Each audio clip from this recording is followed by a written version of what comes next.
Hi hello welcome to Indian knowledge university. ఈరోజు విద్య ఉద్యోగ సమాచారం చూసుకుంటే మనకు చాలా విషయాలు రావడం జరిగింది. అదేవిధంగా ఈ వీడియో చూస్తున్న వారు లైక్ చేయడం మాత్రం మర్చిపోవద్దు.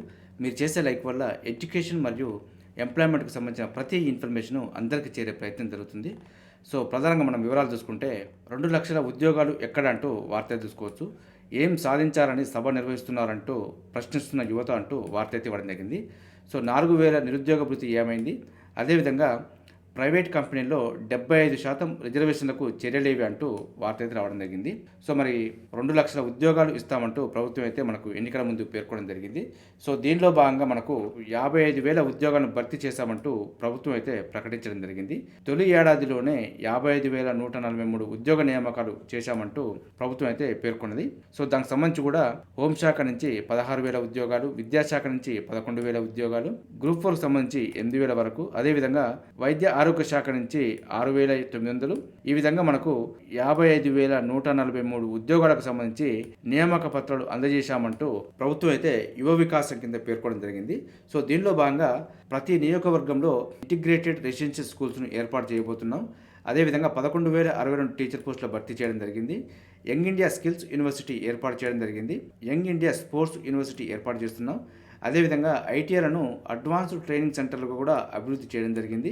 రాజీవ్ గాంధీ సివిల్స్ అభయహస్తం పథకాన్ని కూడా అమల్లోకి తీసుకురావడం జరిగింది.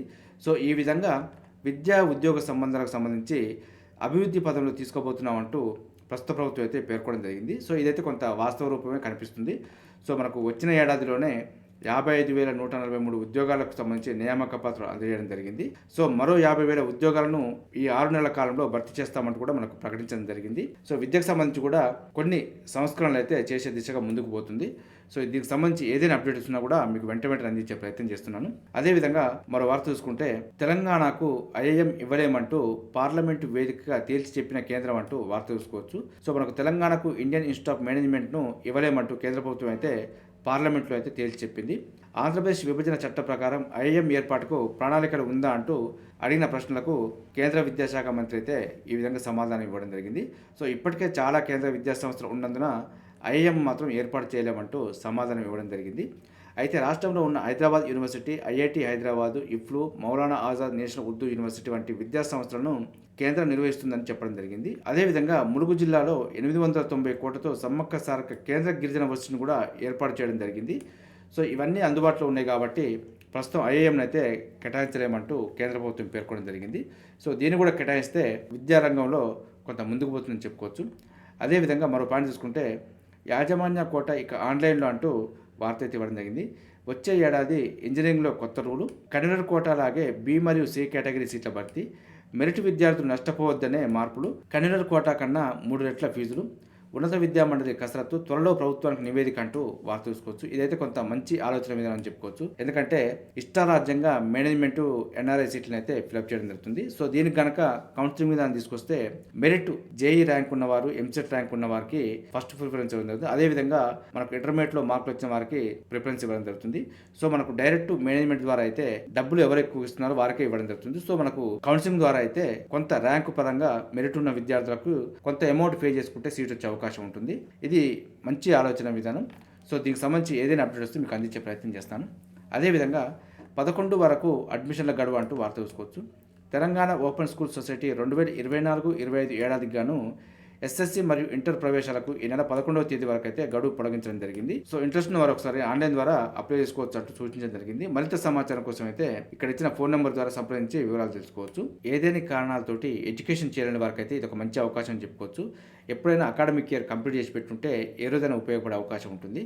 సో దీనికి సంబంధించి అయితే ఒకసారి ఆలోచించే ప్రయత్నం చేయండి. అదేవిధంగా టీజీపీఎస్సీ ఉద్యోగుల అర్హుల జాబితా విడుదల అంటూ వార్త చూసుకోవచ్చు. వివిధ ప్రభుత్వ శాఖల్లో assistant engineer, municipal assistant engineer, technical officer, junior technical officer, drilling supervisor ఉద్యోగాలకు అర్హత సాధించిన అభ్యర్థుల ప్రాథమిక జాబితానైతే తెలంగాణ పబ్లిక్ సర్వీస్ కమిషన్ మంగళవారం విడుదల చేసింది. ఎలక్ట్రికల్ కేటగిరీలో 50 పోస్టులు, మెకానికల్ కేటగిరీలో 97 పోస్టులకు టీజీపీఎస్సీ అభ్యర్థులను అయితే ఎంపిక చేసింది. ఈ జాబితాను అఫీషియల్ వెబ్సైట్లో అందుబాటులో ఉంచింది. ఒకసారి చూసుకునే ప్రయత్నం చేయండి. అదేవిధంగా రేపటి నుంచి డీజీ సెట్ కౌన్సిలింగ్ అంటూ వార్త చూసుకోవచ్చు. డిప్లొమా ఇన్ ఎడ్యుకేషన్ కోర్సులో ప్రవేశానికి 2వ దశ కౌన్సిలింగ్ ఈ నెల 5వ తేదీ నుంచి మొదలవుతుందంటూ పేర్కొనడం జరిగింది. 5వ తేదీన ధ్రువపత్రాల పరిశీలన, 7 నుంచి 9 వరకు వెబ్ ఆప్షన్లు, 13వ తేదీన సీట్ల కేటాయింపు, 17వ తేదీలోగా సీట్లు పొందిన వారు రిపోర్టు చేయాలంటూ సూచించడం జరిగింది. సో దీనికి సంబంధించిన కొంత బాధాకరం అని చెప్పుకోవచ్చు. ఎందుకంటే మనకు డిసెంబర్ కూడా రావడం జరిగింది, అకాడమిక్ ఇయర్ మధ్యలోకి వచ్చాము, అయినా కూడా కౌన్సిలింగ్ ప్రాసెస్ నడుస్తుంది. అంటే మనకు తరగతులు ఎప్పుడు స్టార్ట్ అవుతాయి, ఎగ్జామ్స్ ఎప్పుడు కండక్ట్ చేస్తున్న విషయాన్ని అయితే ఆలోచించే ప్రయత్నం చేయాలి. సో మనకు అకాడమిక్ ఇయర్ అనేది జూన్ టు మార్చి ఏప్రిల్ వరకే క్లోజ్ చేసే ప్రయత్నం జరగాలి. సో మరి ప్రభుత్వం ఈ దిశగా చర్యలు తీసుకునే ప్రయత్నం చేయాలి. అదేవిధంగా మహిళా వర్సిటీ ఉన్నట్లా లేనట్లా అంటూ మరొక వార్త చూసుకోవచ్చు. జీవో దగ్గర ఆగిపోయిన విశ్వవిద్యాలయం, ఇంకా అసెంబ్లీ చేరని సవరణ బిల్లు, భవిష్యత్తుపై పీజీ విద్యార్థుల ఆందోళన అంటూ వార్త చూసుకోవచ్చు. ఇదైతే కొంత బాధ అని చెప్పుకోవచ్చు. ఎందుకంటే 2022లోనే మహిళా వర్సిటీ ఏర్పాటు చేస్తున్నట్టు బీఆర్ఎస్ ప్రభుత్వం అయితే పేర్కొనడం జరిగింది. రీసెంట్గా కూడా కాంగ్రెస్ ప్రభుత్వం వీరనారి ఐలమ్మ పేరు మీదుగా యూనివర్సిటీ ఏర్పాటు చేస్తున్నట్టు ప్రకటించడం జరిగింది. సో పేరుకే ప్రకటిస్తున్నారు కానీ దీన్ని అసెంబ్లీలో చట్టరూపంలోకి తీసుకురావడం లేదు. దీంతో విద్యార్థులు కొంత ఆందోళనకైతే గురి ఇవ్వడం జరిగింది. సో దీంతో మాకు యూజీసీ రికగ్నైజ్ చేయలేదు కాబట్టి మాకు సర్టిఫికెట్లు ఓయూ కింద ఇవ్వడం జరుగుతుందా, లేదంటే మాకు కొత్తగా యూనివర్సిటీ అయిన పేరు కింద ఇవ్వడం జరుగుతుంది అంటూ కొంత ఆందోళన అయితే వ్యక్తం చేయడం జరుగుతుంది. దీనిపైన మరి ఏదైనా అప్డేట్ వస్తే మీకు వెంటనే అందించే ప్రయత్నం చేస్తాను. అదేవిధంగా మరో పాయింట్ చూసుకుంటే గ్రూప్ 2 పరీక్షను వాయిదా వేయాలంటూ డిమాండ్ చేయడం జరుగుతుంది. దీనికి సంబంధించి చూసుకుంటే గ్రూప్ 2 ఈ నెల 15, 16 తేదీలో అయితే ఎగ్జామ్ జరగబోతుంది. ఇదే తేదీల్లో మనకు రైల్వేకి సంబంధించి జేఈ ఎగ్జామ్స్ కూడా ఈ నెల 16 నుంచి 18 వరకు కండక్ట్ చేయబోతున్నారు. సో 16వ తారీఖు నాడు 2 ఎగ్జామ్స్ మ్యాచ్ అవుతున్నాయి కాబట్టి కొంత ఆందోళనకైతే గురవడం జరుగుతుంది. దీనిపైన గ్రూప్ 2 వాయిదా వేసి 2 ఎగ్జామ్స్ రాసుకునే అవకాశం కల్పించాలంటూ నిరుద్యోగ అభ్యర్థి అయితే కొంత కోరడం జరుగుతుంది. సో మనకు గ్రూప్ 2 అయితే వాయిదా వేసే అవకాశం లేదు. సో అభ్యర్థులు అయితే మీ యొక్క ప్రిపరేషన్ ఆపే ప్రయత్నం చేయొద్దు. ఎందుకంటే మరి ఇంత దగ్గరకు వచ్చి మీరు నెగ్లెక్ట్ చేస్తే కొంత కోల్పోయే అవకాశం ఉంటుంది. అదేవిధంగా మరో వార్త చూసుకుంటే రాష్ట్రంలో కామన్ స్కూల్ విధానం అమలు చేయండి అంటూ వార్త చూసుకోవచ్చు. ఇదైతే ఒక మంచి ఆలోచన విధానం అని చెప్పుకోవచ్చు. ఎందుకంటే బ్యాంకులను జాతీయీకరణ చేసినట్టుగానే రాష్ట్రంలో కామన్ స్కూల్ విధానం తీసుకొచ్చి జాతీయీకరణ చేయగలిగితే సో పేదవాడికి ఉన్నవాడికి తేడా లేకుండా అందరికీ సమానమైన విద్య, నాణ్యమైన విద్య అందే అవకాశం ఉంటుంది. సో మరి దీనిపైన కూడా ప్రభుత్వం ఒకసారి ఆలోచించే ప్రయత్నం చేయాలి. కామన్ స్కూల్ విధానం తీసుకొస్తే అందరికీ సమానమైన విద్య అయితే అందే అవకాశం ఉంటుంది. గత ప్రభుత్వం అయితే ఈ దిశగా ఆలోచన చేయలేదు. ఇప్పటికైనా ఈ ప్రభుత్వానికి ఇలాంటి అవకాశం రావడం జరిగింది. సో దీనిపైన కనుక చర్య తీసుకోగలిగితే ప్రతి కుటుంబానికి ఎంతో కొంత న్యాయం జరిగిందని చెప్పుకోవచ్చు. అదేవిధంగా భావితరాలకు ఇదైతే మంచి మార్గదర్శకంగా ఉపయోగపడుతుందని చెప్పుకోవచ్చు. సో దీనిపైన కూడా ఏదైనా అప్డేట్ వస్తే మీకు అందించే ప్రయత్నం చేస్తాను. సో ఈ దిశగా ఆలోచించేందుకు ప్రభుత్వానికి మెయిల్స్ కానీ లెటర్స్ కానీ కూడా రాసే ప్రయత్నం చేస్తూనే ఉండాలి. అదేవిధంగా మరో పాయింట్ చూసుకుంటే త్వరలో 16,000 ఉద్యోగాలకు నోటిఫికేషన్ అంటూ వార్త చూసుకోవచ్చు. మనకు ఉపాధ్యాయ కార్యాల వివరాల సేకరణ, ఏడాదిలో ఇప్పటికే 54,000 ఉద్యోగాల భర్తీ, ఎస్సీ వర్గీకరణ అనంతరం కొలువుల జాతర అంటూ వార్త చూసుకోవచ్చు. ఇదైతే వాస్తవం చెప్పుకోవచ్చు. ఎందుకంటే ఎస్సీ వర్గీకరణ అయిపోయిన తర్వాత దాదాపుగా మరొక 50,000 ఉద్యోగాలకు సంబంధించి నోటిఫికేషన్ అయితే రాబోతున్నాయి. దీనికి సంబంధించి ప్రభుత్వం కూడా ఉద్యోగ కార్యాల గురించి వివరాలు అయితే సేకరిస్తుంది. ఇప్పటికే 16,000 ఉద్యోగాల గుర్తింపు అంటూ వార్త ఇవ్వడం జరిగింది. వచ్చే ఏడాది డిసెంబర్ నాటికి 16,000 ఉద్యోగాలను భర్తీ చేసేందుకు సర్కారు నిర్ణయించినట్టు తెలుస్తుంది. ఇందులో ప్రధానంగా టీచర్ పోస్టులు, అదేవిధంగా గ్రూప్ 3 ఉద్యోగాలు ఎక్కువగా సంఖ్యలో ఉన్నట్టు ప్రభుత్వ వర్గాల్లో చర్చ నడుస్తుందంటూ కూడా మనకి ఇవ్వడం జరిగింది. సో ఏదైనప్పటికీ ఇప్పటికే టీచర్ పోస్టులు అయితే 11,000 వరకు భర్తీ చేయడం జరిగింది. సో మరో నోటిఫికేషన్ అయితే ఎస్సీ వర్గీకరణ అనంతరం ఖచ్చితంగా వస్తుంది. సో డిఎస్సీ అభ్యర్థులు అయితే ఎలాంటి నిరాశ నిస్పృహలు లేకుండా ప్రిపరేషన్ కొనసాగించుకోవచ్చు. అదేవిధంగా మరికొన్ని నోటిఫికేషన్ సంబంధించి ప్రత్యేకమైన వీడియో అయితే మన ఛానల్ అందుబాటులో ఉంది. సో ఏ నోటిఫికేషన్కు ఎన్ని వేకెన్సీ ఉన్నాయి, ఎన్ని వచ్చే అవకాశం ఉందనే వివరాలను కూడా చెప్పే ప్రయత్నం చేశాను. అదేవిధంగా విద్యాశాఖకు 752 మంది జూనియర్ అసిస్టెంట్ అంటూ వార్త చూసుకోవచ్చు. సో ఏదేమైనప్పటికీ విద్యాశాఖనైతే పూర్తి స్థాయిలో బలోపేతం చేయడం జరుగుతుంది. సో ఇప్పటికే డిఎస్సి ద్వారా రిక్రూట్మెంట్ చేయడం జరిగింది.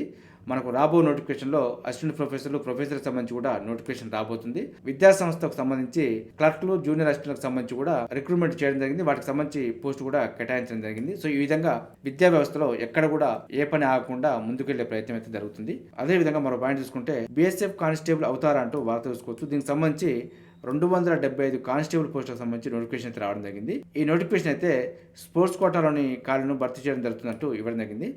ఆన్లైన్ దరఖాస్తుకు చివరి తేదీ డిసెంబర్ 30 వరకు ఉంది. మరింత సమాచారం కోసం అయితే బీఎస్ఎఫ్ అఫీషియల్ వెబ్సైట్లో చెక్ చేసుకోండి. అదేవిధంగా సెంట్రల్ ఎలక్ట్రానిక్స్లో కూడా టెక్నికల్ కొలువులు అంటూ వార్త చూసుకోవచ్చు. గజియాబాద్ ఉత్తరప్రదేశ్లోని శాస్త్ర సాంకేతిక మంత్రిత్వ శాఖకు చెందిన సెంట్రల్ ఎలక్ట్రానిక్స్ లిమిటెడ్లో 19 పోస్టులకు సంబంధించి నోటిఫికేషన్ అయితే రావడం జరిగింది. సో దీనికి సంబంధించి ఆన్లైన్ దరఖాస్తులు చివరి తేదీ డిసెంబర్ 22 వరకు ఉంది. మరింత సమాచారం కోసం అయితే sellindia.co.in అఫీషియల్ వెబ్సైట్లో చెక్ చేసుకోవచ్చు. అదేవిధంగా వరంగల్ నెట్లో కూడా 56 పోస్టులకు సంబంధించి నోటిఫికేషన్ రావడం జరిగింది. ఆన్లైన్ దరఖాస్తుకు చివరి తేదీ జనవరి 7 వరకు ఉంది. నేషనల్ ఇన్స్టిట్యూట్ ఆఫ్ ఓషన్ టెక్నాలజీలో కూడా 152 పోస్టులకు సంబంధించి నోటిఫికేషన్ రావడం జరిగింది. ఆన్లైన్ దరఖాస్తుకు చివరి తేదీ డిసెంబర్ 23 వరకు ఉంది. ఆర్డినెన్స్ ఫ్యాక్టరీ సికింద్రాబాద్లో 723 పోస్టులకు సంబంధించి నోటిఫికేషన్ రావడం జరిగింది. ఆన్లైన్ దరఖాస్తుకు చివరి తేదీ డిసెంబర్ 22 వరకు ఉంది. అదేవిధంగా ఇండియన్ కోస్ట్ గార్డ్లో 140 అసిస్టెంట్ కమాండెంట్ పోస్టులకు సంబంధించి కూడా నోటిఫికేషన్ రావడం జరిగింది. ఆన్లైన్ దరఖాస్తుకు చివరి తేదీ డిసెంబర్ 20 వరకు అయితే ఉంది. సో వీటికి సంబంధించిన ప్రతి ఇన్ఫర్మేషన్ వీటికి సంబంధించిన అఫీషియల్ వెబ్సైట్లో అందుబాటులో ఉంటుంది. ఒకసారి చూసుకొని అప్లికేషన్ చేసే ప్రయత్నం చేయండి. ఇలాంటి నోటిఫికేషన్ వచ్చినప్పుడు మీరు ఏదో ఒక నోటిఫికేషన్ ప్రిపేర్ అవుతూ దాని ఒక్కదానికి అప్లై చేయడం వల్ల ఇలాంటి ఉద్యోగాలు కూడా కొంచెం నష్టపోయే అవకాశం ఉంది. సో మీ యొక్క ప్రిపరేషన్లో ఉన్నప్పుడు ఇలాంటి వాటి గురించి కూడా సమాచారం తెలుసుకొని అప్లికేషన్ చేసుకుంటే మీకు ఏ ఉద్యోగం ఎప్పుడు వస్తుందో ఎవరికి తెలియదు కాబట్టి ఇలా వచ్చిన సైడ్ నోటిఫికేషన్ కూడా అప్లికేషన్ చేసి ఉద్యోగం సాధించే ప్రయత్నం చేయండి. చూసారుగా ఇది ఈ రోజు సంబంధించి విద్యా ఉద్యోగ సమాచారం. ఇదే విధంగా మన ఛానల్ అయితే ప్రతిరోజు మార్నింగ్ రావడం జరుగుతుంది. వీటితో పాటు అడ్మిషన్ నోటిఫికేషన్స్ మరియు రిక్రూట్మెంట్ నోటిఫికేషన్ సంబంధించి కూడా ఎప్పటికప్పుడు అప్డేట్ సమాచారం అయితే మీకు అందించే ప్రయత్నం చేస్తున్నాను. మన ఛానల్ చూస్తున్న వారు సబ్స్క్రైబ్ చేసుకుని ఫాలో అవుతూ ఉండండి. ఈ వీడియో వస్తే లైక్ చేయండి, షేర్ చేయండి, సబ్స్క్రైబ్ చేసుకోవడం మాత్రం మర్చిపోవద్దు. Have a nice day.